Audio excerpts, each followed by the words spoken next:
passate vendette, stasera una lui a da cadere, e si assista veramente alle gettine, a da cari occhio Vedete un po', vediamo un po' se ce la fanno fare. Vediamo un po' se possiamo chiarire questa situazione con zio Beppe. Chi siete? Sono il microfono, buonasera. Ah, tu sei Luigi? E non hai capito. Ma lo cazzo tu sei imparato mai a scrivere, non è merda. Allora tu sei imparato mai a scrivere, scusa che mi scrivi questa lettera contro di me. Chi siete? Ah, no, pensavo Luigi da Don Rocchieto. Buonasera, Luigi, buonasera. Oh, Luigi, dimmi che tu facendo e merda mi ha scritto una lettera di le parole. Amici e con capo a mio fratello, amici. Avete capito? È una cosa che non si fa questa. Avete capito? È una cosa che non si fa. Profittano che stanno in casa lontano, che se ne uno di esce a servizio insieme dentro il gabinetto della casa loro. O mettesse che a capo come stanno tutti in docetto, o mettesse.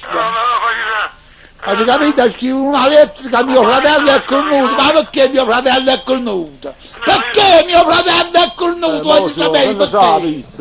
Che non sa visto che fratello è cornuto? Avete capito? A offendere questa maniera la famiglia Sorrentino.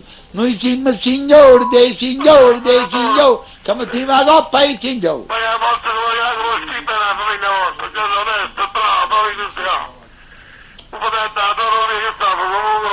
Avete capito? Allora noi siamo a chiarissime.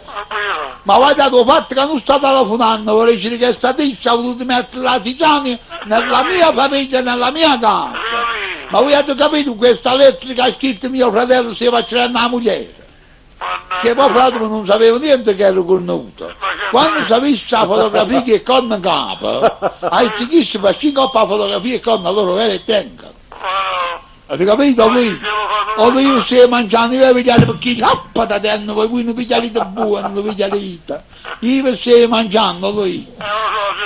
Vi ricordate quella volta baciarata che stavo zoomando in guarda? E a così stiamo facendo lo stesso modo. Io sono molto nervoso, lui. Ho visto sono troppo nervoso. Voi vi dovete calmare un po', se dobbiamo chiarire questa situazione non dovete essere impulsivo, vi dovete calmare. Allora io vi saluto, che cazzo è capace che caccia a suo coraggio che l'uomo viene la loro chiesa. Allora buonanotte belli, buonanotte. Ma buona voglia uno, lui giro per lavoro. Ah certo. È troppo un bravo ragazzo, guardate, proprio bravo ragazzo, bravo.